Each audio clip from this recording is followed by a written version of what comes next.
आइए प्रारंभ करते हैं पिछले भाग से आगे का भाग। अविरल को बहुत बुरा लगा। उसने बात क्लियर करने के लिए निधि को फोन किया। फोन निधि की मम्मी ने उठाया। अविरल ने फोन काट दिया। उसने कई बार फोन किया लेकिन फोन उसकी मम्मी ने ही उठाया। अविरल ने गुस्से में अपना हाथ जोर से मेज पर मारा। मेज पर एक कील निकली हुई थी जिससे उसे खून बहने लगा। अविरल ने फिर फोन किया और फोन फिर से निधि की मम्मी ने उठाया। अविरल बोला, नमस्ते चाची जी, मैं अविरल बोल रहा हूँ। थोड़ा निधि से बात करा दीजिए। तो उन्होंने निधि को बुला दिया।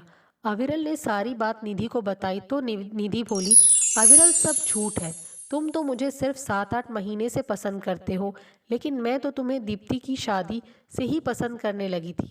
लेकिन सोचती थी कि मैं गरीब हूँ, मुझे ऊंचे ख्वाब नहीं देखने चाहिए। अविरल और निधि दोनों की आंखों में आंसू आ गए। तब निधि ने अविरल को बताया कि मेरी मम्मी को सब कुछ पता है। वह ही मेरी अकेली दोस्त है और मैं उनसे कुछ नहीं छुपाती। अब अविरल की अक्सर ही निधि से बात होती रहती, जिसका रेनू और दीप्ति को कुछ पता नहीं था। बातों बातों में अविरल को पता चला कि रेनू के मम्मी पापा निधि की शादी में हेल्प करेंगे। इसी वजह से निधि उन लोगों से अलग नहीं हो पा रही। अब अविरल बहुत अच्छी तरह एक बात जान चुका था कि अगर निधि की फैमिली राजी नहीं हुई तो निधि कभी मुझसे शादी नहीं करेगी, चाहे जो कुछ भी हो जाए। कुछ समय बाद अविरल का आईआईटी प्री का एग्जाम भी हो गया, जो कि बहुत अच्छा गया। अविरल के दिन भी मिले जुले जाने लगे। निधि जब भी रेनू के घर जाती तो अविरल के दिन केवल फोन देखते ही बीतते, क्योंकि निधि इतनी ज्यादा पारिवारिक थी कि वह फोन करने से भी डरती थी। अब अविरल का रिजल्ट भी आ चुका था। उसकी रैंक बहुत अच्छी आई थी। अविरल के पापा का सिर आज फिर ऊंचा हो गया था। लेकिन अभी आईआईटी का मेंस बाकी था, जिसकी डेट भी आ चुकी थी। अविरल जोर शोर से उसकी तैयारी में लग गया। परीक्षा की डेट आ चुकी थी। अविरल दिल्ली जाने की तैयारी करने लगा।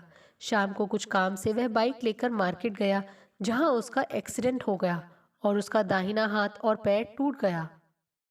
जब उसे होश आया तो फ्लाइट की जगह हॉस्पिटल में था। अविरल जोर जोर से चिल्लाकर रोने लगा और एग्जाम देने की जिद करने लगा। लेकिन कहते हैं ना कि होनी को कौन टाल सकता है। अविरल का एग्जाम छूट गया। 2 महीने बाद अविरल ठीक होकर घर आया तो उसे लगा जैसे कि उसकी दुनिया लुट गई हो। अविरल के पहले ही 3 साल बर्बाद हो चुके थे, तो अब उसने एक इंजीनियरिंग कॉलेज में दाखिला ले लिया, जो दिल्ली के आउटर में ही था। अविरल ने दाखिला ले तो लिया था, लेकिन वह बहुत उदास था। कॉलेज में जाते साथ ही रैगिंग स्टार्ट हो गई, जिससे वह और परेशान रहने लगा। लेकिन निधि से बात करके वह अपनी सारी परेशानी झट से भूल जाता। अविरल और निधि पूरी रात एक दूसरे से बातें करते रहते। अगर निधि कहीं चली जाती और कुछ दिन फोन नहीं करती तो अविरल पागल सा होने लगता। उसे निधि की लत सी लग गई थी। रेनू भी अक्सर अविरल को फोन करती रहती। एक दिन अविरल ने दीप्ति से निधि के बारे में बोला तो दीप्ति बोली, अविरल ऐसा नहीं हो सकता। अविरल ने कहा, भाभी मुझ में क्या कमी है? तो दीप्ति ने बताया कि निधि तुम्हारे लायक नहीं है। अभी उसकी शादी की बात एक डॉक्टर से चल रही है और निधि ने खुद मुझसे बोला कि दीदी उससे मेरी शादी करा दो। अगर वो तुम्हें चाहती तो उससे शादी के बारे में ना बोलती। तुम निधि को छोड़ो और कहो तो रेनू से तुम्हारी शादी करा दूं। वह तुम्हें पसंद भी करती है। अविरल ने तुरंत बोला, भाभी मैं ये तो नहीं जानता कि मेरी निधि से शादी हो पाएगी या नहीं, लेकिन इतना जरूर जानता हूँ कि अगर मेरी शादी होगी तो निधि से ही होगी। अब अविरल को समझ में आया कि रेनू और दीप्ति क्यों उसे और निधि को अलग करना चाहती थी। अविरल ने सारी बात निधि को बताई तो निधि बोली, कोई बात नहीं, तुम किसी को पता मत होने दो कि हमारी बातें होती हैं, और ऐसे ही अनजान बनकर सभी से बातें करते रहना। निधि भी अपने आप को बहुत ही दबा हुआ महसूस करने लगी कि वह चाहकर भी रेनू का घर नहीं छोड़ पा रही थी। जब भी रेनू अविरल को कॉल करती, अविरल जानबूझकर निधि की बातें ही करता। रेनू को बहुत ही बुरा लगता। उसने निधि को अविरल से अलग रहने करने की ठान ली। उसे बिल्कुल भी इस बात का पता नहीं था कि अविरल और निधि की बात होती है। रेनू के मम्मी पापा दोनों जॉब करते थे, तो दोपहर में रेनू अकेली रहती थी। रेनू अक्सर ही निधि को अकेलेपन का बहाना बनाकर अपने घर बुला लेती थी और निधि को ना चाहते हुए भी जाना पड़ता था। एक बार रेनू ने निधि से कहा, मैं बाहर कुछ सामान लेने जा रही हूँ, अभी थोड़ी देर में आती हूँ। उसके जाने के बाद ही घर के फोन पर एक कॉल आई। निधि ने फोन उठाया तो दूसरी तरफ एक लड़का था। उसने निधि से कहा, निधि प्लीज फोन मत रखना, मुझे तुमसे कुछ कहना है। निधि, तुम सिर्फ मुझसे दोस्ती कर लो, मैं तुमसे और कुछ नहीं मांग रहा हूँ, मैं जी नहीं पाऊंगा। निधि बहुत डर गई और उसने उसे बाद में बताने का बोलकर फोन काट दिया। वह लड़का रेनू का दोस्त था और रेनू के घर में उसका काफी आना जाना था। काफी समय से वह निधि के पीछे पड़ा था, लेकिन रेनू ने मना कर दिया था तो उसने आगे कुछ नहीं कहा। फोन काटने के बाद ही रेनू वहां आ गई। निधि ने सारी बात रेनू को बताई तो रेनू ने बोला, निधि दोस्ती को ही तो बोल रहा है, दोस्ती करने में क्या जाता है, लेकिन ये बात किसी को पता नहीं चलनी चाहिए। निधि अगले ही दिन बहाना बनाकर अपने घर आ गई और सबसे पहले अवी को फोन किया और सारी बात बताई। अवी को बहुत गुस्सा आया। उसको शंका हुई कि हो ना हो ये फोन रेनू ने कराया है, लेकिन निधि ने उसे शांत करा दिया और कभी भी रेनू के घर अकेले न जाने का वादा किया। अविरल ने रेनू को कुछ ना बोलने का वादा तो कर दिया था, लेकिन रेनू की हरकत उससे सहन नहीं हो रही थी। अब तक अविरल के 3 सेमेस्टर हो चुके थे। अविरल अपने घर आ गया था। सेमेस्टर का रिजल्ट भी आ गया। उसका रिजल्ट ठीक ठाक आया। अविरल अपने रिजल्ट से बिल्कुल भी खुश नहीं था और इसका सबसे बड़ा कारण वह अपने साथ साथ रेनू को भी मान रहा था। उधर कुछ दिनों बाद दीप्ति भाभी के लड़का हुआ तो घर में एक प्रोग्राम था जिसमें सभी को आना था। रेनू ने निधि को भी तैयार कर लिया दिल्ली चलने के लिए। हालांकि निधि के मम्मी पापा नहीं आ रहे थे। अविरल बार बार निधि से पूछता कि अगर कुछ ऐसा हुआ कि दिल्ली में सभी मेरे खिलाफ खड़े हो गए तो क्या करोगी। तो थोड़ी देर सोचकर निधि जवाब देती है कि जो सही होगा उसके साथ खड़ी रहूंगी। निधि के मम्मी पापा निधि को लेकर दिल्ली जाने के 8 दिन पहले ही रेनू के घर पहुंच गए। अविरल बहुत परेशान रहने लगा क्योंकि रेनू के यहाँ वह निधि से बात नहीं कर पाता था। 3-4 दिन बीतने के बाद अविरल से रहा नहीं गया और उसने रेनू के घर वाले फोन पर खाने के समय कॉल की और नॉर्मल ही बात करने लगा।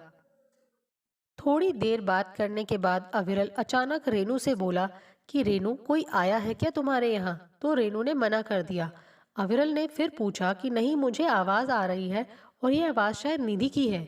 हालांकि उसे कोई आवाज नहीं आ रही थी। तो रेनू ने बोला कि हाँ निधि आई है, लेकिन अभी मैं बात नहीं करा सकती। अविरल गुस्से से पागल हो गया और फोन पर ही बोला, तुम समझती क्या हो अपने आप को। मैं तुमसे केवल इसलिए बात करता था कि निधि के बारे में कुछ पता चल जाए, वरना तुम्हारे जैसी 36 लड़कियां तो मेरे पीछे घूमती हैं। और न जाने गुस्से में वे क्या क्या बोलता चला गया, लेकिन उसने कोई ऐसी बात नहीं बोली जिससे रेनू को पता चले कि अविरल की निधि से बात होती है। फोन कटने के बाद रेनू बुरी तरह घर में रोकर अविरल से बदला लेने को बोलने लगी। निधि और उसकी मम्मी भी एकदम अवाक थी अविरल की इस हरकत पे। कुछ दिन बाद निधि ने छुपकर अविरल को फोन किया तो अविरल ने निधि से माफी मांगी और बोला कि अगर तुम कहो तो मैं रेनू से भी माफी मांग लूं, लेकिन मैंने उसके साथ कुछ गलत नहीं किया। हालांकि अविरल सोच रहा था कि निधि रेनू से माफी मांगने के लिए मना कर देगी। इसके विपरीत निधि ने बोला कि हाँ, तुम्हें माफी मांगनी पड़ेगी। तभी वहां कोई आने लगा तो निधि ने फोन काट दिया। अविरल की आत्मा बिल्कुल भी रेनू से माफी मांगने के पक्ष में नहीं थी। वह घर पहुंचा और अपने कमरे में चला गया। आधी रात में अचानक अविरल की तबीयत बिगड़ गई। अविरल के पापा तुरंत उसे लेकर हॉस्पिटल भागे तो वहां पता चला कि अविरल का ब्लड प्रेशर बहुत बढ़ गया था।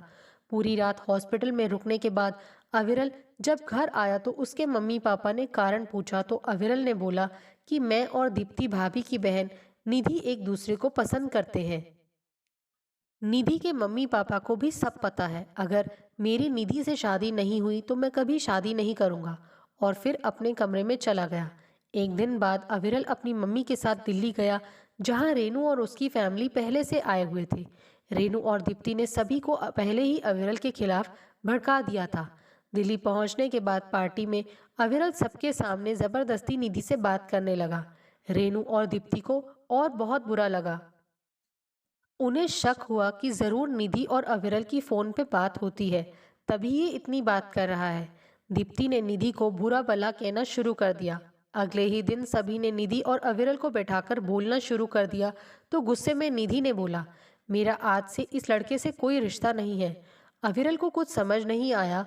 वह उठा और दूसरे कमरे में जाकर दरवाज़ा बंद कर लिया और अपने हाथ की नस काट ली।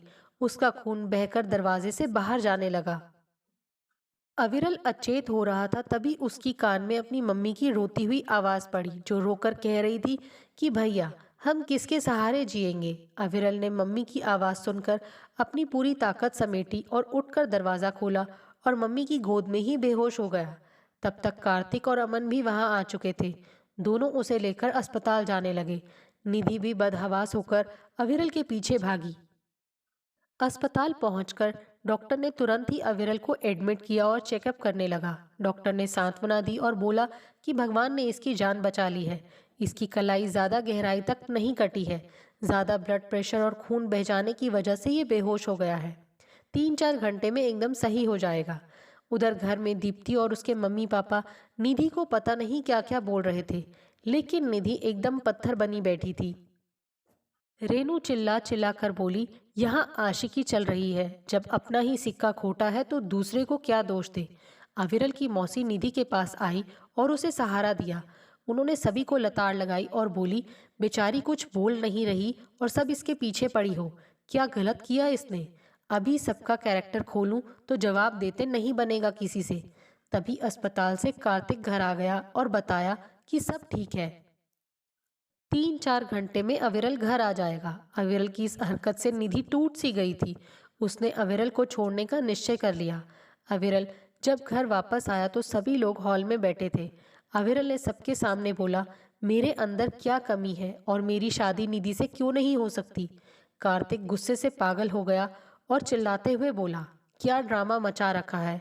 कोई शादी नहीं होनी किसी की। अविरल निधि के लिए अकेले ही सबके सामने खड़ा हो गया और बोला कि शादी तो मैं इसी से करूंगा, जो रोक सकता हो रोक ले। अविरल की मौसी ने सभी लोगों को शांत कराया। निधि रसोई में थी, तभी अविरल की मम्मी वहां पहुंची तो निधि ने उनसे बोला, मौसी जी, आप अविरल के लिए और कोई लड़की ढूंढ लीजिए। अविरल दूसरे कमरे में बैठा था, जहां से रसोई की खिड़की थी, और वह निधि को देख रहा था। उसने निधि के सामने हाथ जोड़ लिए, लेकिन निधि ने एक बार भी अविरल की तरफ नहीं देखा। दीप्ति के मम्मी पापा निधि को लेकर तुरंत हरिद्वार चले गए। अविरल ने निधि की मम्मी को फोन किया और जो कुछ हुआ था उसका हिंट दिया और रोते हुए बोला, चाची जी प्लीज रिश्ता मत तोड़िएगा। अविरल के हाथ में 10 टांके लगे थे, लेकिन उसे दिल के दर्द के आगे टांकों का दर्द महसूस ही नहीं हो रहा था। अविरल ने अगले दिन निधि को फोन किया तो उसका मोबाइल बंद था। अविरल को घबराहट होने लगी। पूरे दिन अविरल फोन ट्राई करता रहा, लेकिन फोन बंद था। इसी तरह एक हफ्ता बीत गया, लेकिन निधि से बात नहीं हुई। अविरल मंदिरों में जाकर भगवान से दुआ मांगता कि ये रिश्ता ना टूटे। अविरल ने माता के मंदिर में जाकर दुआ मांगी कि मैंने जो गलती की है उसके पश्चाताप के लिए मैं एक पैर से मंदिर तक चढ़ूंगा जिसकी खड़ी चढ़ाई थी, और लगभग 600 सीढ़ियां थी। बस निधि मुझसे बात करने लगे फिर से। अविरल भी देहरादून आ गया। दिन बीतते गए। अविरल लगातार ट्राई करता रहा, लेकिन फोन नहीं मिला। इसी तरह 20 दिन बीत गए। अचानक एक दिन जब अविरल ने फोन मिलाया तो निधि के फोन की घंटी बजी। निधि ने फोन उठाया और बोला, अविरल मुझे भूल जाओ, मैं अब तुमसे बात नहीं करना चाहती। तभी निधि की मम्मी ने फोन लेकर बोला, अविरल तुम चिंता मत करो, इसकी शादी तुम ही से होगी। तुम थोड़ा सब्र रखो, सब ठीक हो जाएगा। लेकिन अविरल को तो निधि की आदत हो चुकी थी। वह हमेशा उसे फोन करके माफी मांगता और समझाने की कोशिश करता, लेकिन निधि तो कुछ सुनने को तैयार नहीं थी। कुछ दिनों बाद रेनू की मम्मी ने निधि की मम्मी से कहा कि अविरल से निधि की शादी के बारे में मत सोचना। तो निधि की मम्मी ने बोला, हम तो अविरल को जानते भी नहीं थे। आपने ही दीप्ति की शादी के बाद से उसके बारे में अच्छी अच्छी बातें बताकर शादी के लिए बोला था। अब क्या हो गया जो 8-10 महीने में अविरल इतना बुरा हो गया। रेनू की मम्मी ने साफ साफ बोला कि या तो हमसे रिश्ता रख लो या फिर अविरल से। तो निधि की मम्मी ने जवाब दिया, दीदी आप ही रिश्ता तोड़ना चाहती हो तो तोड़ दो। इसके बाद निधि लोगों का और रेनू लोगों का रिश्ता टूट गया। जब यह बात अविरल को पता चली तो वह मन ही मन बहुत खुश हुआ। उसकी सारी समस्या खत्म हो गई थी। धीरे धीरे निधि भी नॉर्मल हो गई थी। अविरल अपनी कसम पूरी करने के लिए मंदिर तक एक पैर से चढ़ने लगा। हालांकि वह कई बार हिम्मत हारने लगता तो अपनी मोहब्बत को याद करता और फिर पूरी ताकत से आगे बढ़ता और आखिरकार वह अपनी मंजिल पे पहुंच गया। अविरल ने यह बात निधि को बताई, लेकिन उसने कभी विश्वास नहीं किया। अविरल का कॉलेज स्टार्ट हो चुका था। कुछ समय तक सब कुछ नॉर्मल चलता रहा। अविरल अक्सर निधि से बोलता, निधि, 6 महीने हो गए हैं, तुम्हारी बहुत याद आती है, एक बार मिल लो ना। लेकिन निधि मना कर देती। अब अक्सर अविरल और निधि की इसी बात पे लड़ाई हो जाती। निधि भी मजबूर थी। वह अविरल से मिलने अकेले नहीं जा सकती थी। उसे लगता था कि अगर किसी ने देख लिया तो उसके मम्मी पापा की बदनामी होगी। अब निधि से मिले पूरा 1 साल बीत चुका था। निधि ने अविरल से मिलने के लिए हाँ बोल दिया। अविरल खुशी खुशी हरिद्वार पहुंचा तो निधि अपने मम्मी पापा के साथ आई थी। सभी लोग पार्क गए और खाना खाया। थोड़ी देर बाद अविरल और निधि ने नॉर्मल ही बातें की और फिर सभी अपने घर के लिए चल दिए। अविरल की आंखों में आंसू थे। वह बार बार पलट कर देख रहा था, लेकिन निधि ने नहीं देखा। ऐसे ही अविरल के पूरे 4 साल बीत गए। अविरल का कॉलेज में भी कोई दोस्त नहीं बना, क्योंकि उसे निधि को छोड़कर कोई दिखता ही नहीं था। निधि 1 साल में एक बार अविरल से मिलने आती, वो भी अपने मम्मी पापा के साथ। अविरल ने इसे अपनी किस्मत मानकर अपना लिया था। हालांकि वह इस बात पर अक्सर निधि से लड़ता भी था। अविरल के 4 साल पूरे हो गए, लेकिन ये 2008 या 9 का टाइम था और भयानक मंदी आ चुकी थी। तो कहीं भी अविरल को जॉब नहीं मिली। निधि के पापा भी डरते थे कि कहीं लड़के का मन न बदल जाए, तो उन्होंने सगाई की बात की और जून 2009 में उनकी सगाई कर दी गई। अविरल को अब अपने पापा से पैसे मांगने में बुरा लगता था, तो वह रात दिन जॉब ढूंढने में लगा रहता। उसे बहुत से ऐसे लोग भी मिले जिन्होंने अविरल के साथ फ्रॉड भी किया, लेकिन अविरल अब परिस्थितियों से लड़ लड़कर इतना मजबूत हो गया कि कोई उसे रोक नहीं सकता था। कुछ समय बाद आसपास के लोगों ने मजाक बनाना शुरू कर दिया कि लड़की के चक्कर में पड़ा रहा और कुछ पढ़ाई लिखाई नहीं की, इसका कुछ नहीं होगा। जितना लोग अविरल के ऊपर हंसते, उसे और साहस मिलता। अविरल और मेहनत करता। कुछ महीनों बाद पुणे में एक छोटी सी कंपनी में अविरल को जॉब मिली, लेकिन उसकी सैलरी बहुत कम थी। अविरल ने हंसते हुए जॉब को हाँ कर दी। अब वह पापा से पैसे नहीं मांगता था, उसके पास पैसे की तंगी भी हो गई। अविरल हमेशा अपने मन में एक ही लाइन गुनगुनाता था, ना हो साथ कोई, अकेले बढ़ो तुम, सफलता तुम्हारे कदम चूम लेगी। 1 महीने बाद अविरल को 5,000 रुपये महीना मिलने लगा। ये उसकी पहली कमाई थी, जो उसने अपनी दीदी अनु के नाम से निकाल कर अलग कर दी। निधि के पापा से लोगों ने कहना शुरू कर दिया कि ज्यादा पड़ी हुई सगाई अच्छी नहीं होती, तो वह शादी की जिद करने लगा। अब अविरल की शादी भी तय कर दी गई 2 दिसंबर को। हालांकि अभी अविरल का मन नहीं था। वो खुद बहुत स्ट्रगल कर रहा था। वो निधि को हर खुशी देना चाहता था, पर इतने कम पैसों में वो संभव नहीं था। लेकिन फिर अविरल ने सोचा कि पैसा तो आता जाता रहेगा, लेकिन अगर निधि चली गई तो क्या होगा। शादी को सिर्फ 1 महीना बचा था और तैयारियां जोरों पे थी। तभी अचानक निधि की तबीयत बिगड़ गई। उसे हाई ग्रेड फीवर आ गया। अविरल को पता चला तो वह परेशान हो गया। अविरल निधि से बात करने की कोशिश करता, लेकिन निधि उससे बात भी नहीं कर पा रही थी। निधि के पापा ने पास में ही डॉक्टर को दिखाया तो उसने दवा दे दी, लेकिन निधि की हालत और बिगड़ गई। निधि का ब्लड चेकअप हुआ तो उसमें प्लेटलेट्स की संख्या काफी कम हो गई और शायद उसे डेंगू था, लेकिन अभी डॉक्टर ने डेंगू के टेस्ट के लिए मना कर दिया था। निधि ने अविरल से यह बात बताई। अविरल ने बोला कि कल तुम डॉक्टर के पास जाना तो मेरी बात कराना। उस समय डेंगू से रोज कई जाने जा रही थी और ये न्यूज़ के पहले पेज पर था। निधि की हालत बहुत बिगड़ती जा रही थी। अविरल का मन अब बिल्कुल भी नहीं लग रहा था। अविरल ने बिना किसी को कुछ बताए बैग उठाया और हरिद्वार पहुंच गया। जब निधि डॉक्टर के पास जाने को हुई तो अविरल ने फोन करके डॉक्टर का एड्रेस मांगा और खुद भी थोड़ी देर बाद वहां पहुंच गया। सभी लोग उसे देखकर आश्चर्यचकित रह गए। निधि की हालत देखकर अविरल का मन कचोट गया। निधि ठीक से सांस तक नहीं ले पा रही थी। अविरल ने डॉक्टर से बात की तो डॉक्टर ने फिर डेंगू के चेकअप का मना कर दिया। अविरल का मन नहीं माना और निधि की मम्मी के मना करने के बावजूद अविरल निधि का टेस्ट कराने चला गया। ब्लड का सैंपल देने के बाद निधि अपने घर चली गई और अविरल लैब के बाहर ही रिपोर्ट का इंतजार करने लगा। 5 घंटे बाद रिपोर्ट आई जिसमें निधि को एडवांस लेवल पे डेंगू हुआ था और उसकी कंडीशन सीरियस थी। अविरल ने तुरंत अच्छा डॉक्टर पता किया और निधि को हॉस्पिटल में एडमिट करा दिया। डॉक्टर ने कहा अब एक दिन की भी देरी बहुत हो सकती थी। निधि के लीवर और फेफड़ों में पानी भर चुका था। निधि अब अपने होश में नहीं थी।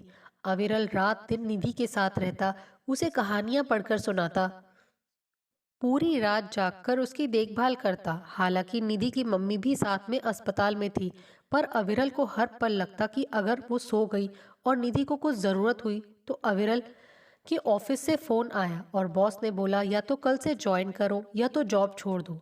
अविरल ने ज्वाइन करने से मना कर दिया और उसकी जॉब चली गई, लेकिन उसने किसी को इस बात का पता नहीं चलने दिया। दिन में वह डॉक्टर के पास जाता और बार बार सलाह करता कि अगर कोई दिक्कत हो तो हम दिल्ली ले जाएं। डॉक्टर और नर्स को भी उसकी मोहब्बत और पागलपन देखकर आंखों में आंसू आ जाते। दाढ़ी बड़ी हुई, बाल बिखरे हुए, अविरल तो अब किसी को पहचान भी नहीं आ रहा था। 3 दिन बाद एक जूनियर डॉक्टर भागते हुए अविरल के पास आया और बोला निधि की प्लेटलेट्स बढ़ने लगी हैं। अविरल खुशी से निधि के रूम की तरफ भागा और निधि का हाथ पकड़कर अपने माथे पे रख लिया और बोला तुम ठीक हो रही हो। 5 दिनों बाद निधि अपने घर चली गई। अविरल की जॉब भी अब चली गई थी। उसने फिर से जॉब ढूंढने की कोशिश की, लेकिन उसे जॉब नहीं मिली। निधि के ठीक होने के बाद अविरल ने जॉब के बारे में सारी बात निधि को बताई। अविरल और निधि ने हर परिस्थिति में साथ रहने की कसम खाई। अब शादी की डेट भी आ चुकी थी तो अविरल भी अपने घर चला गया। दोनों की शादी खूब धूमधाम से हुई। शादी के 10 दिन बाद निधि और अविरल दिल्ली आ गए, जहां एक छोटा सा फ्लैट लेकर दोनों रहने लगे। अविरल सारा दिन जॉब के लिए भटकता, कई कई किलोमीटर पैदल चलता और सोचता मेरा भी दिन आएगा। अविरल ने कई कंपनी में इंटरव्यू दिए थे, लेकिन अभी किसी ने कुछ नहीं बोला। इसी तरह 15 दिन बीत गए। अविरल और निधि एक एक पैसा बचाते। दोनों को कहीं जाना होता तो 5-10 रुपए बचाने के लिए भी कई किलोमीटर पैदल चलते। एक बार दोनों का कुल्फी खाने का मन हुआ तो दोनों शॉप पर गए, लेकिन उसके पैसे सुनकर वैसे ही वापस आ गए। दोनों को हर गम मंजूर था, लेकिन दूर रहना नहीं। एक दिन अविरल के पास कॉल आया और दूसरी तरफ से एक लेडी बोली, अविरल, आप कंपनी कब ज्वाइन कर सकते हैं? अविरल के मुंह में तो जैसे शब्द ही गायब हो गए थे। थोड़ी देर बाद अविरल बोला, मैं कल से ही ज्वाइन कर सकता हूँ, हालांकि सैलरी बहुत कम थी। लेडी बोली कि ठीक है, आप अगली 1 तारीख से ज्वाइन कर लीजिए, मैं आपको लेटर भेज रही हूँ। निधि भी अविरल के साथ ही बैठी थी। दोनों उठे और एक दूसरे को गले लगाकर खुशी के मारे रोने लगे। एक दिन अविरल के मामा अविरल के घर आए तो उन्होंने पहले तो घर देखकर मुंह बनाया और फिर घर में सामान देखने लगे। अविरल के पास कोई सामान नहीं था। अविरल और निधि जमीन पे ही गद्दा डालकर लेटते थे। एक चूल्हे वाली गैस थी। अविरल के मामा ने कहा कि अविरल अपने पापा से क्यों नहीं मांग लेते? तो अविरल हंसते हुए कहा, अरे मामा जी, पापा ने तो खुद बोला था, लेकिन मैंने मना कर दिया। मैं अपने आप से ही आगे बढ़ना चाहता हूँ। अविरल के मामा ने हर जगह जाकर उसका मजाक बनाया।